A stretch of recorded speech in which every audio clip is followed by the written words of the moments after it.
It's really difficult to find great executives. Spirit Consulting helps organizations find all-star executives and hire the right one using work psychology so you can serve more customers and grow your business. To get a free quote, go to spiritmco.com. Enjoy the show. Welcome back to the Dog and Pony Show podcast, where we do all things dog and pony shows. Just joking. So excited, Parker, to have you on the podcast today. We've had a wonderful opportunity to build a relationship from our time working together at Spirit Consulting. You guys always are raising the bar and showing me my inadequacies as a CEO. So thank you for that, and thank you for just the beautiful soul that you are, in your ability to really just share who you are and what's going on in your life. And I feel like you've been graced that many people don't have this ability to like be checked in with their emotions and what's going on in their lives and how they're feeling at such a young age, where most people don't get that until they hit like a midlife crisis, or maybe some people never have that opportunity. So thank you for the person that you are, and just to kind of answer that question and get us prepared for the people listening today, who are you, Parker? Hey, Chris.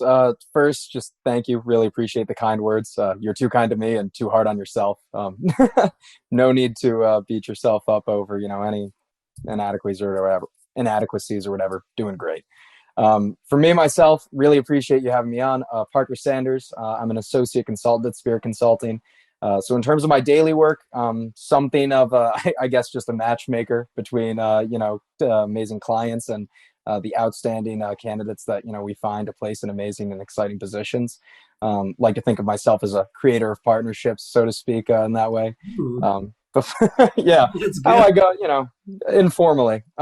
Before that, I was a political science and economics student at Bucknell University. Outside of work, still continue to be just very passionate, sort of a casual student and observer in both of those fields. On the personal side of things, I'm a Buffalo native. As my coworkers can definitely tell you, I'm a huge Bills fan, a lover of all things Buffalo, and definitely loyal to, my hometown in that regard. Otherwise, love music and cinema, history and philosophy. I'm also a passionate advocate of pretty much all things mental health and mental health awareness. And then, other than that, also just the son of two incredible parents, Wendy and Stephen, and brother to my amazing sister, Jacqueline, who is soon to be mother. So very excited for her as well. Awesome. And that'll be the first time that you are an uncle, right? Yes, absolutely. Yeah. So I just have the one older sister. So, it's just the two of us. Now she's 6 years older, so definitely has a leg up on me in that regard. I hope my parents aren't expecting anything from me anytime soon. But yeah, it's super exciting. Definitely the whole family is fired up and waiting. It's a July 6th due date. So should be a summer baby. Lots of fun. It'll be a great time. Yeah, as you know, my parents have 22 grandkids, and it's like as as I like had left U of I and just kind of like doing my professional life of where you're at, that was like the peak of the baby making season for all of my siblings. So it was just one of those things where like every year, every couple of months, you're like basically getting a new like baby notification of, someone's pregnant and having kids, and it just like tears at your heart of like, dang, like, maybe I need to get in this game. So, and I'm sure that you'll see that as you get to like, lift up your niece, or the baby, you'll just recognize like, wow, like what a privilege and honor it is to be able to like, be that close to like new life. It's just, and especially when it's like in your family, it just, I don't know, there's something different about it than just like, coming across like, random kids babies or whatever it may be. Like it's just not the same as like when it's your own like blood. It's just something that changes within inside of you. So yeah. Mm-hmm. Yeah, no, absolutely. It's funny. Chris, you and I have talked about it. On my mom's side, my grandfather came from a family with 11 siblings. So I've always sort of had the perspective, have the big web of extended family, but agree that there's something to sort of that closeness that I'm really excited about. Obviously with God, maybe like 40 cousins, 30 cousins. You hear about new babies, people on the way. And it's always exciting, but definitely going to be different, with the one sister, obviously a lot closer to home, and I mean, just a lot more there. So yeah, it should be really exciting. Super excited for her. Everything's been going well so far, minus, extended problems with their contractor, their house, a couple delays, but everything's squaring up and really exciting there. So, Parker, give us a understanding how you grew to the leadership position that you're in today. Yeah, absolutely. So, I mean, a lot of places I could potentially start. I mean, I suppose to go all the way back, right? Being, sort of earlier in my career, might as well give you the original goals too, right? So, I mean, as a child, my aspiration was to be a lawyer. A lot of reasons for this. I mean, the one I sort of like to joke about is that my whole family was very into Law and Order. So, of course, that was the coolest thing I could have done, right? It was basically a rock star in the household. But I mean, beyond that, there was also just the fact that, I mean, law seemed very preeminent, right? And there was some level of sort of, status attached to that in terms of, proving that you were successful. There's also just the fact that, I very much thought of myself, the classic sort of in school, are you a math kid or are you an English and history type of person? I always identified as the latter. And so I just sort of saw that as, naturally, oh, well, if I want to succeed, that's what I should do. And then, I mean, with that, I always took school very seriously, as a kid. And over time, what sort of happened is that, my parents' family just began to give me that, overachiever label that I, honestly just wanted to live up to. Right. So with the status, with everything, it was all just sort of tied up as this opportunity to sort of prove that I could be, what sort of I guess the goal was. Right. Now, eventually I realized it wasn't necessarily for me. That was conversations with a lot of people in the field, just sort of getting a sense of things, realizing that that's not exactly, a bit of a square peg round hole personally. Really then it was realizing that, it was more the idea of it than I liked, rather than, anything specific about the job. So, I mean, this, takes me into college. I was pretty unsure at the time, still sort of in that, political science, economics track that was sort of geared towards that, but looking at other options. Eventually from there, I mean, what I decided on was sort of consulting, because I mean, I like the idea of being, that third party perspective, analyzing issues from, the big picture down to the granular detail. But I mean, honestly, it's like, what did I even really mean by that? Right. It was another sort of case of me having an idea of something that I liked more than, actual specifics, and still, sort of had this unsure sort of grainy vision of what it was I wanted to do.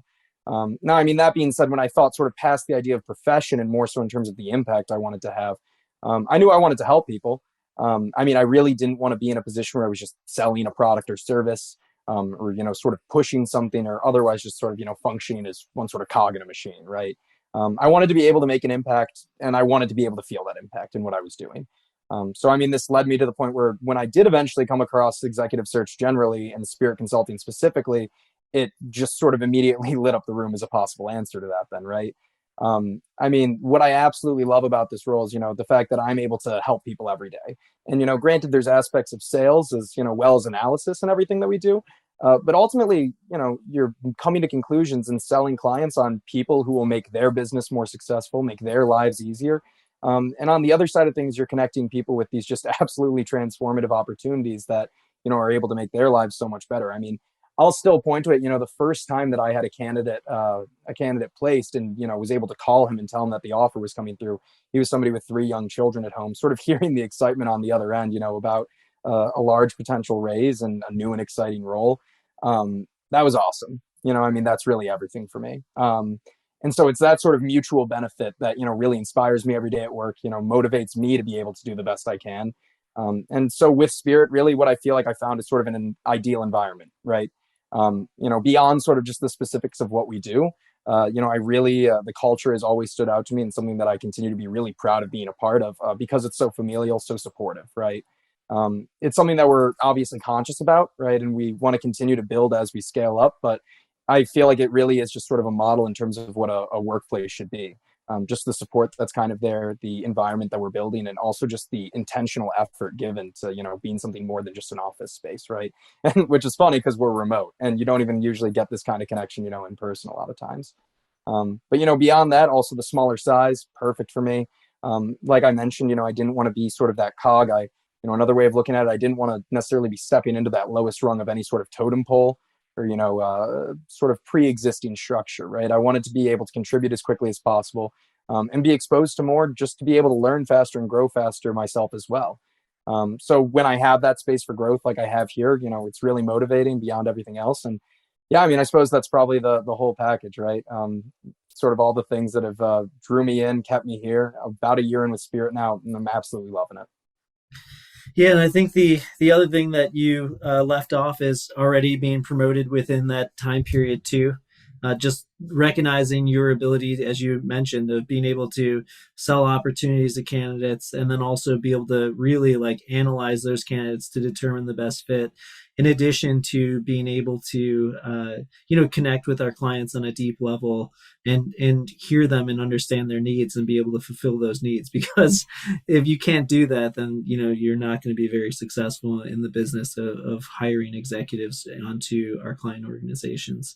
So that's awesome, and thank you for just kind of sharing about your journey thus far. In a prior podcast episode with your boss, Jaden Smith, he talked about talking about the family nature of Spirit Consulting. And we talked about, one of the things that we focus on is being able to have like one-on-ones with our indirect reports and be able to maintain deep relationships, both internally and externally. So that's led me and you to being able to have these one-on-ones for the last couple of months, which has been really great to get to know you. And a lot of those conversations happen to be outside of just work. So in the last one in particular, I guess what I'm like the most excited about is actually being able to like focus on like emotional intelligence and find areas where like we personally have an opportunity to grow in a deeper way. Mine in particular was about radical candor and feedback. And I didn't get to share this on the last work call that we had, but I think one of the most notable situations came up, Parker, that I wanted to share now. So I'm sitting at one of my son's basketball games, and we have a blended family. So the boy's mom and her boyfriend are like sitting in the stands above me. And I've gotten to this place where like at kids athletics that I'm trying not to like just always be yelling.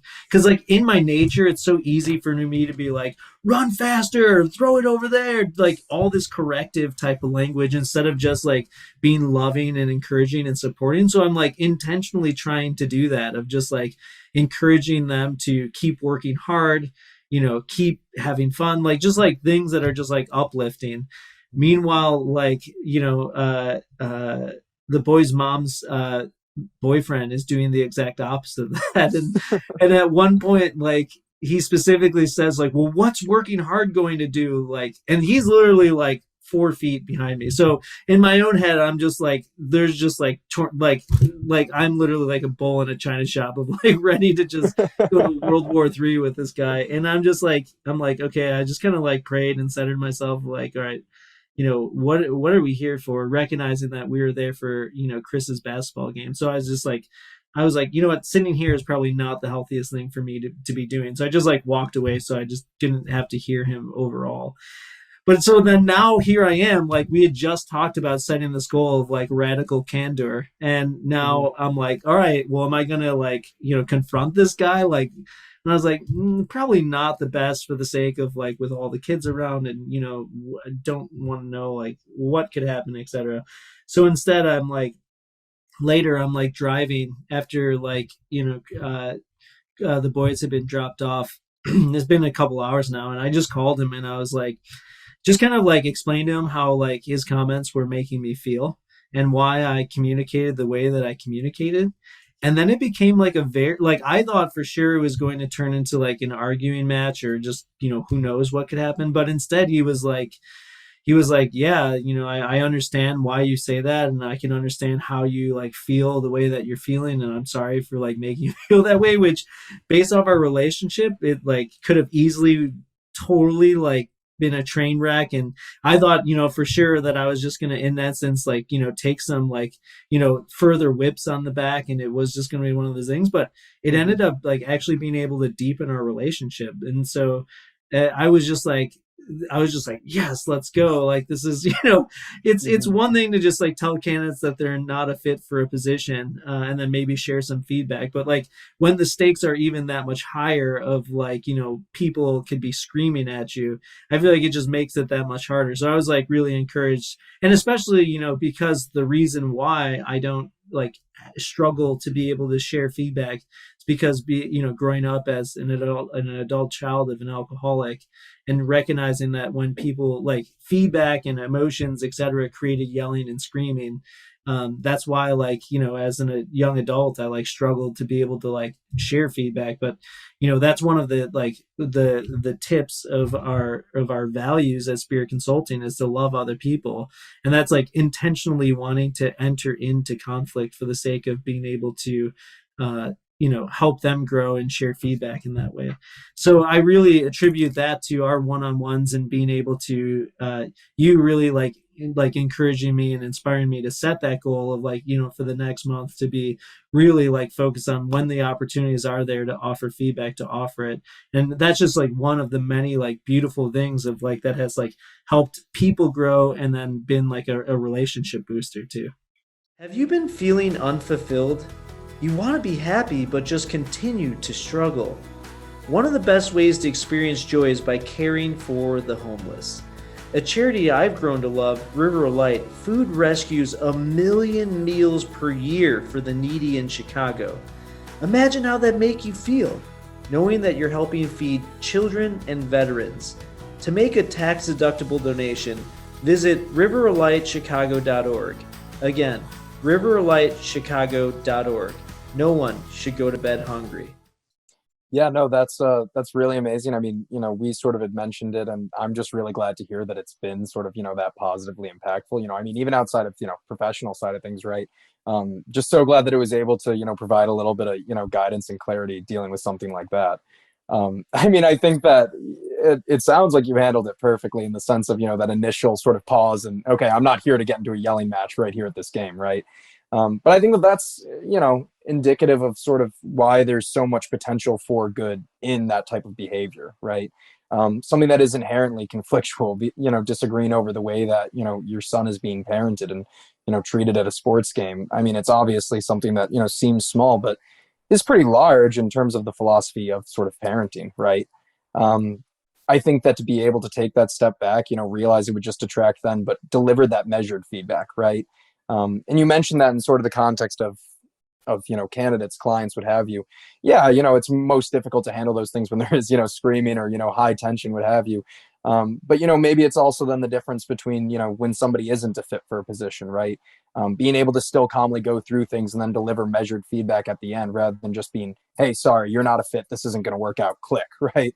Mm. You know, always making sure that you're giving people the time and the patience, you know, to kind of do justice, right, by your feedback. You know, not just being a way of you getting something off your chest, right, but like you said, entering conflict to be able to create something better at the end. I mean, I think that that's a really powerful example, and I mean, honestly, like, thank you for sharing. Yeah, no worries. So wanted to kind of dive into back into your leadership journey thus far, Parker. Can you tell us a little bit about some of the vices that you've had to overcome in order to be the leader that you are today?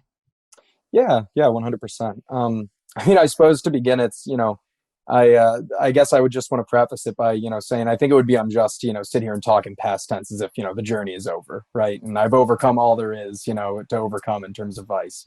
I mean, growth, it's obviously professionally, personally, it's an unending process, and one that I'm, you know, looking to continue embracing, and something that throughout this conversation, you know, I don't want to get away from that fact that, you know, things aren't necessarily done. The book is never closed. It's continuous, right? I actually, something that I love about my job is I get these little tidbits of wisdom from, you know, people that I talk to all the time. And recently, I had a candidate describe it to me that once you think you already know everything about something, you begin to get worse at whatever it is you're doing. So that's something that, you know, has really stuck with me in the past couple weeks since hearing that, and something that I think is just really applicable in terms of that sense of just, you know, staying grounded in the fact that these are all unending journeys, right? It's struggle, it's back and forth, it's, you know, uneven progress, but just really important to keep pushing there for that progress, right? Not to give up or to think that it's settled. So, you know, that's just sort of underscoring this whole approach. But I mean, all that being said, though, you know, there's of course struggles or, you know, vices, so to speak, that I've dealt with or to varying extents overcome. And I mean, while honestly, you know, there's a lot of directions I could go in, a unifying theme for those would be the vice of fear. You know, I mean, this is manifested a lot of ways. You know, truthfully, it's been, you know, anything from fear of not being good enough, the fear of falling short, you know, in a different lens, the fear of being a disappointment, or, you know, otherwise fear of being incapable, you know, in a world that really does demand ability, right? Going all the way back, I sort of always had this feeling like there was some sort of expectation that I had to live up to. So my response was always, you know, push myself to succeed at the highest level, know the most or be the best at whatever it was I was doing. But, you know, funny enough, it didn't really, you know, ever get me in towards any kind of satisfaction, right? It was really hard finding satisfaction and succeeding that way. Because with that kind of mindset, I wasn't really ever achieving anything, right?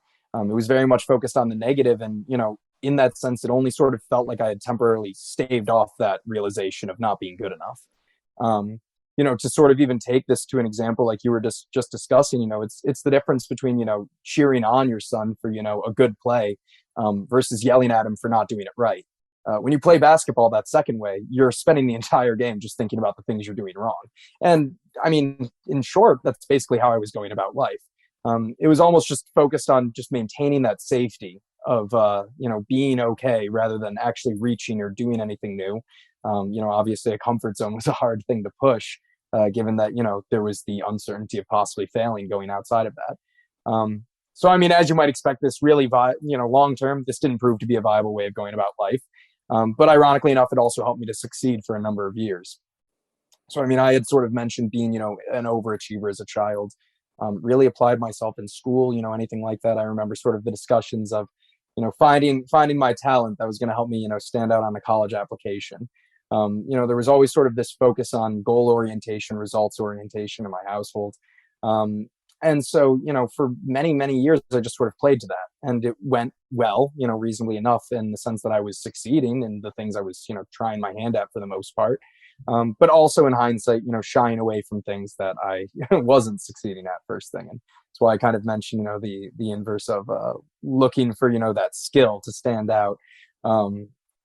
I remember trying a bunch of things and putting them down really quickly because I felt like I wasn't good at them, right? And sort of holding myself back in that way.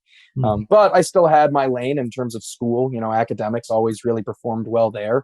And I mean, honestly, if you would ask me this question, you know, then, you know, what would I sort of identify as, you know, a vice? It would be the things that I was afraid of. I was afraid of being unreliable, continue to be afraid of being unreliable, being disordered or disorganized, just sort of lacking inertia and ability.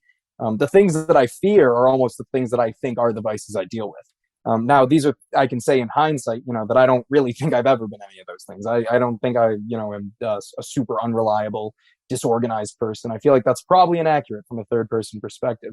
But I mean, truthfully, I still have a tough time closing up my work, you know, at the end of each day without first thinking, you know, did I do enough? You know, or essentially, am I good? Now, at Spirit, I really benefit from having an amazing team, including, you know, my aforementioned wonderful boss, Jaden, who really is a model support in that regard. Because, I mean, he's not only aware of, you know, my sort of tendency to second guess myself like this, but he also really recognizes it and calls me out on it, which is, you know, super helpful to sort of be reminded, hey, you're being kind of ridiculous about this. But that also wasn't always the case, right? You know, there wasn't always sort of that person who was, you know, showing that kindness, that, you know, respect and support. You know, so previously this sort of thinking was a lot more detrimental in how I was going about my life. I was essentially just pushing, trying to succeed, for, I mean, pretty much my whole upbringing through education, until things sort of came to a head more or less, you know, midway through my college career. So I guess to give a little bit of reference, you know, at the start of my college experience, over the course of my freshman year, I earned a 4.0 coming in, which was awesome at the start. And then turned out to be hugely problematic. And the reason for that was because instead of, you know, being like, oh, this is awesome, I'm doing great, it just sort of created this situation where, you know, given all this anxiety about, you know, falling short or otherwise, you know, failing, I felt that I just needed to hit that same mark to feel okay about myself. Otherwise, I wasn't good enough. And yeah, you know, when I did, then there was no joy in it either, right? You know, so I would succeed, and then there was just a sense again that failure had been avoided. So I was working myself to the bone, miserable about doing it. And I mean, as you might expect, my mental health just began to suffer from there, which then also made it harder to maintain my standards, which then made it all the worse, in terms of feeling like I was a failure. And then the worst part was too that it, began to just sort of permeate through my way of thinking, right? I mean, obviously there were elements of that, but in terms of coming to a head, it wasn't just about school anymore. It was dissatisfaction with myself as a person, how I interacted in my relationships, how I looked physically. Anything really, just sort of spanning the gauntlet, sort of what, am I a good son? All of these crazy questions that it wasn't until I was able to sort of take a step back and, put together all of these, pieces and trace them through sort of my life, how these thoughts developed in my head, that I was able to sort of find relief. Essentially, until I sort of recognized the development of each of these, I was just sort of so caught up in it that I was being dominated by it every single day. Now, at the time, I was lucky enough to just have some really incredibly supportive people around me, that they sort of gave me that initial push, right? Sort of said like, hey, these are all ridiculous thoughts. This isn't you. Your fear of what you think you're like isn't what you're actually like. And these are just thoughts to get caught up in. And that kind of got me to take a step back and have that moment of realizing like, this is ridiculous. And, I've said ridiculous a few times, because the ridiculous part is that it made all perfect sense at the time. Right. And I suppose that's the ironic part, right? Is that anxiety or anything like that is generally going to be maladaptive, responding poorly in response to other things, and just creating, loops that don't make a lot of sense, but feel perfectly logical when you're living within them. And so these were just sort of, responses and patterns of behavior that I had to really recognize as coming in response to that pressure I put on myself. Something that I had to understand how I developed that fear of failure to begin with, before I was able to then master it, right? I had to sort of pull myself back to that point of view, not being, 1 foot away from that picture, and sort of have that opportunity to see things fully and see things clearly. Once I was able to gain just a reasonably solid footing on that perspective, it was acceptance, right? Accepting myself for who I am, who I know myself to be.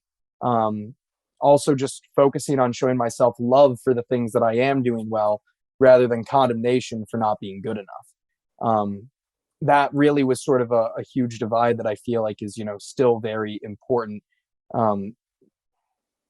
generally speaking, in sort of everything we do, right? Leading with that affection, leading with that love, like we're even talking about, again, going to the reference of the basketball game, be empowering the voices in your head that are saying, hey, good effort, and not just the ones that are sort of saying, hey, you missed.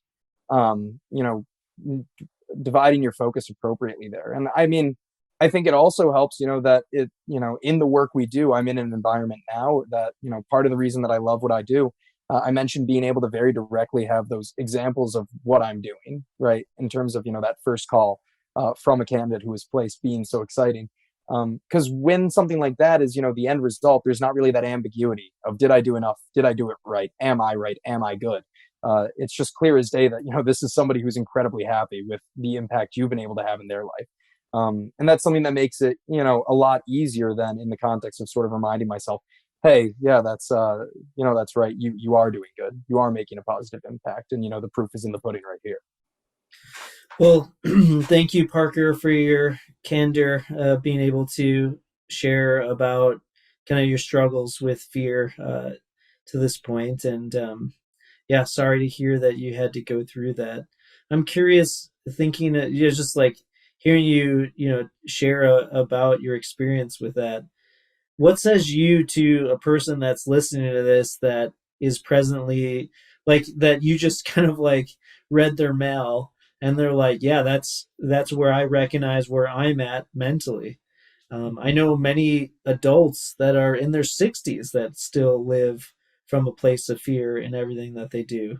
So yeah, just kind of curious as to like, if there's someone listening to this, what do you kind of like recommend as ways out of that? I know you shared a couple of them, but yeah, I was just kind of curious. Like, was that work with a therapist? Was that work with like a loved one? How did you kind of find yourself to get out of those that loop that you were in? Yeah, no, and I mean, I guess I'd want to say, there is no one single right way, right? There's a lot of ways that you can find support, and there's a lot of ways that you can provide yourself support internally, right? So I There's mean, probably a lot of ways that you can do more damage than good. there's also a lot of ways that you can really give yourself a hard time. So we're going to avoid those ones. Right, right. But, you mentioned, things that are more sort of structured, with a therapist. I think something like that, if you are really struggling, is absolutely what you should go and seek out. I think that if you feel like you really need that hard look in the mirror, that sort of evaluation, that tracing, and that's something that, you're struggling with that level of introspection on your own, then absolutely you should be seeking out whatever resources are going to help you, right? Because nobody deserves to feel like that.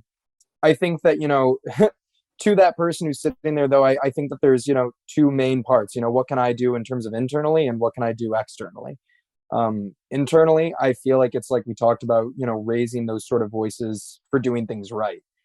Giving yourself a pat on the back when you do something well. It's, funny. I feel like in our culture, it's, very much you're supposed to stay, you don't want to seem like that person who's self-gratifying, or that person who, thinks that they're all that or something like that.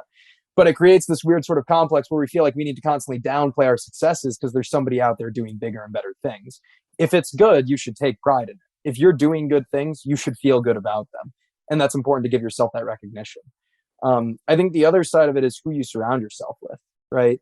I think that everyone deserves to be around people who, one, love and care about them, but two, show that love and that care, right? I think that that's another thing that sort of, is very much, we too often, I think, especially in, sort of social media driven culture, people are very focused on sort of the social implications of who they're around, right? Or the social implications of how they seem. I feel like it can be harder and harder almost to find those people who are just sort of, caring for you, right? But what everybody deserves, is somebody, or, people generally that are going to tell them, hey, these are the things that, I think are awesome about you. These are the things that, make you a special person in my life. I mean, the most, amazing friendships that I've had in my life that, have stuck there have been the ones where we see each other and it doesn't matter what we're talking about. If one of us gets excited talking about the things going on in our life, it's, hey man, like, I'm really excited for you too. Like, that is awesome. Like, that genuine support and, affection towards one another, I think is something that goes so far. And to otherwise sort of be surrounded with people that it's, maybe proximity, it's maybe just sort of some common interest, but what you're lacking is that actual mutual goodwill for one another. I think it's really tough to, sort of build that up when you don't have others also helping to build that up in you. Yeah, and I think that that's a great point because, I've seen from my own experience that as people have gotten around me in my inner circle that come from a different upbringing, like they're just like shocked of like, oh, like shaming and guilting, and that's not a part of this culture that you're in. Yelling, like that like when you guys are like socializing, there's not like yelling and screaming or people that are like going off the deep end or just cutting people down. Like that it is a very like wholesome and like supportive and encouraging culture that like is within because that the values of Spirit Consulting are ultimately the values to which Chris Gomez is living his life by. So it's just like that is just just taking the way that I want to live my life where I'm living on a personal level, and then like pulling that out to a professional basis too. And yeah, so I think that that's excellent of because I can think about too, because we've talked about that I had a quarter life crisis about the same time that you did in your life. And just thinking about my friends at the time, they were very much not what you're describing there of like they were not encouraging. We were all like so lost boys trying to like find our own way that like anyone else that like had any sort of recognition or had done anything great, it was more so of like a shot at us of like less resources for us. So then everything became a competition to the point where it's like if someone did something good, it's like cut them down about it, don't make them feel good because like but at the end of the day it's coming from a place of like fear and just not feeling good about yourself overall. So yeah, I love both of that as well. So Parker, what is talk to me a little bit about where you've been gifted on the opposite side of that. Where do you feel is some of the virtues that you've been naturally gifted with? Yeah, I mean, I think that ultimately the things that, shine through, first of all, just, in virtues, are going to be those things that we, choose to really lead with, right? Or that, we put sort of the focus and, the intention in. I mean, I think that from sort of, my experiences in life, and I mean, the thing that's obviously sort of caught up in our whole conversation here is the amazing difference it can be when you have, truly empathetic leaders around you. So in terms of, virtues that I focus on and ones that I feel like I, have made progress on, I would say, magnanimity, sort of that ability to just be other oriented. I really, pride myself on sort of considering the needs, conditions, thoughts, feelings of others, because I mean, I've seen how big of a difference that can make in my life and also in, sort of the lives of those around me. I mentioned earlier, in terms of thinking about my boss, Jaden, the difference it makes for me on a day-to-day basis that he's sort of aware of and can catch me when I'm, getting ahead of myself, jumping to conclusions about like, have I done enough? Is the work I'm doing enough good? Just having, and it doesn't have to be a lot, but having that person there to say like, hey, you're doing great, being aware of that, it's amazing the impact that can have. And so that's something that I want to have for others then too, right? Well, and by the way, Parker, you're doing a great job on this podcast episode today, too. Chris, you're the best, man. Thank you. I really appreciate it. You're doing such a great job leading. I wouldn't be able to do it without you. Yeah. But no, I mean, I think that, the capacity for good that we just have as people is so incredible to think about when you really do think about it. And so it's just almost inspiring to think about, right? When you begin to ingrain that into your way of being, professionally, as a leader, as a person, as, a member of family. It's amazing to think about the ripple effects that you can have. I mean, goodwill begets goodwill, right? If you treat people better, people are generally going to think like, hey, this is just how, the world works. People work is, good behavior as being normal. Rather than, like you're saying, it's interesting the way that you can so quickly create these cultures of just cutting one another down as normal in lieu of that. And so it's, that's why I also mentioned why it's just important, we can talk about sort of what's natural, what's the gift, but I think that ultimately it's continuing to have that intention every single day of making sure things stay on that positive sort of energy. I think is going to be, it's always going to be pay dividends just down the line. Yeah. And, the phrase that was coming to mind is that, hurt people and heal people. So it's almost like what I'm saying here is that if this is also if this is starting to resonate with you too on the element of like if you find yourself in maybe a toxic culture that isn't as supportive of one another, like I think the best thing that you can do is like it's hard to be able to put a oxygen mask on someone if you yourself are dying, and so you have to be able to find that healing that kind of Parker was talking about as the first level of like getting outside of yourself with that, so that you have the opportunity to be able to create these healing cultures and be a healed person, so you can love other people and not just not be doing ministry from a place of woundedness that is ultimately just going to create more and more pains in people's lives. So that's awesome. So Parker, what's the biggest challenge in your life presently? Yeah, I think that presently it's just sort of at this, it's overcoming that fear still, right? And that's sort of the funny part is, I mean, you can, put so much work into something and still be working on it. But, I mean, as far as where I am sort of at in my own life right now, I had a bit of an interesting intersection. Like I mentioned, about a year now into my time with Spirit, obviously finished school. Sort of the situation I'm in is just that it's one of sort of uncertainty and, where to necessarily go from here.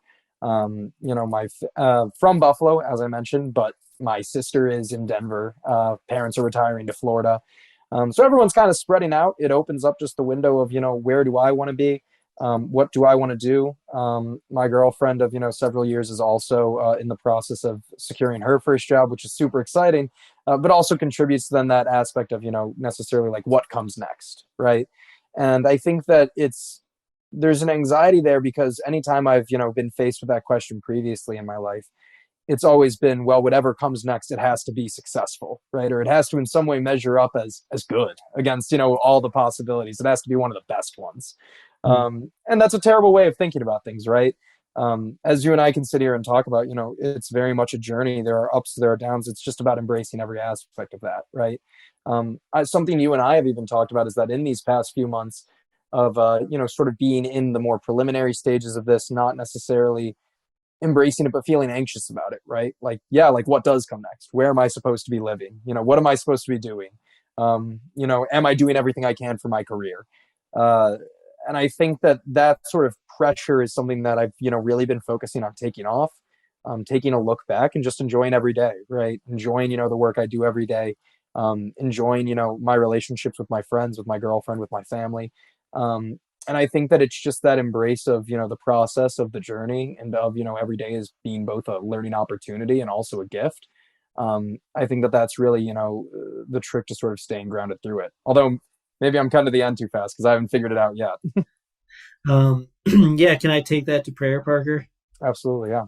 All right, in the name of the Father, Son, Holy Spirit, amen. Lord Jesus Christ, I thank you for the opportunity to connect with Parker today and to be able to share my love of him with our audience and with the world. And Lord, I just pray that I first just want to enter into your gates with praise. And I praise you, God, for the way that you pulled Parker through this fear that he's gone through, that sometimes we have to enter into the fire to be burned away, to be able to live in a higher level of living.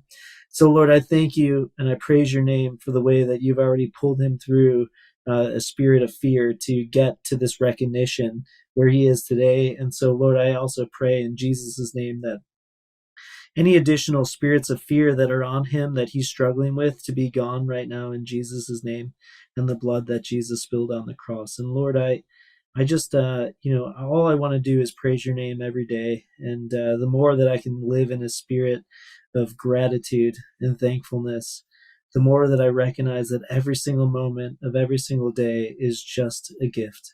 And that's why it's called the present, because that is what it is, Lord. It is a present.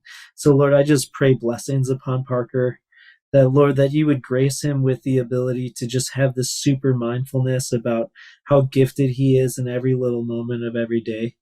And that as we stay grounded in the present moment, we can leave the past, which allows us to be having regrets, and we can leave the future, which just only gives us anxiety about things that we don't know about. And as you told us, Lord, that you clothe you feed the birds of the air and you clothe the fields. And if your Father in heaven takes care of those little things, how much more will he take care of his beloved children? And Parker is your beloved son, Lord. So I just pray that you would give him that grace to recognize how loved he is and how provided for that he really is, and just being able to allow him to stay in a place of gratitude. And I pray this through the mighty name of our blessed Lord, Jesus Christ. Amen, amen, amen. So thank you for watching us on the Virtuous Heroes podcast, where we inspire virtuous leadership. And Parker, many blessings to you, friend. Hey, Chris, thank you so much. Really appreciate being on here. Hey, Chris here. Hope you enjoyed the episode where we discussed all things going bald. Just joking. If you enjoyed the episode and the podcast, will you please subscribe on YouTube or Apple Podcasts or Spotify? Or you could also share it with a friend. That would be tubular. I hope you have an awesome day.